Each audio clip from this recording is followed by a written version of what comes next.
Diamond ওয়ার্ল্ডের ব্যবস্থাপনা পরিচালক দিলীপ কুমার আগরওয়ালকে কারাগারে পাঠানোর নির্দেশ দিয়েছেন আদালত। শনিবার বিকেলে তাকে তোলা হয় ঢাকা মেট্রোপলিটন ম্যাজিস্ট্রেট আদালতে।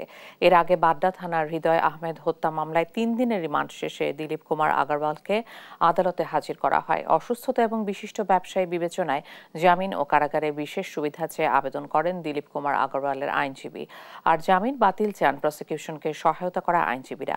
উভয় পক্ষের শুনানি শেষে দিলরুবা আফরোজ তিথির আদালত আসামিকে কারাগারে পাঠানোর নির্দেশ দেন। সেই সাথে কারাবিধি অনুযায়ী ব্যবস্থা নিতে নির্দেশও দেওয়া হয়। 3 দিনের রিমান্ডে তার কাছ থেকে রাষ্ট্রের অনেক গুরুত্বপূর্ণ তথ্য পাওয়া গেছে।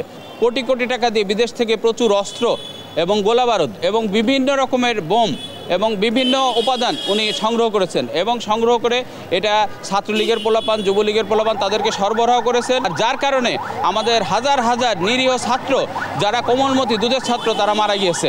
আজকে 3 দিন রিমান্ড শেষে বিজ্ঞ আদালতে এনেছে। আমরা জামিনের আবেদন করেছি, বিজ্ঞ আদালত সন্তুষ্ট হয়ে জামিন আবেদন নামঞ্জুর করছে। আমরা আশা করি ন্যায় বিচার থেকে আমরা বঞ্চিত হয়েছি। আমরা দিলীপ কুমার আগরওয়ালের বেল চাই।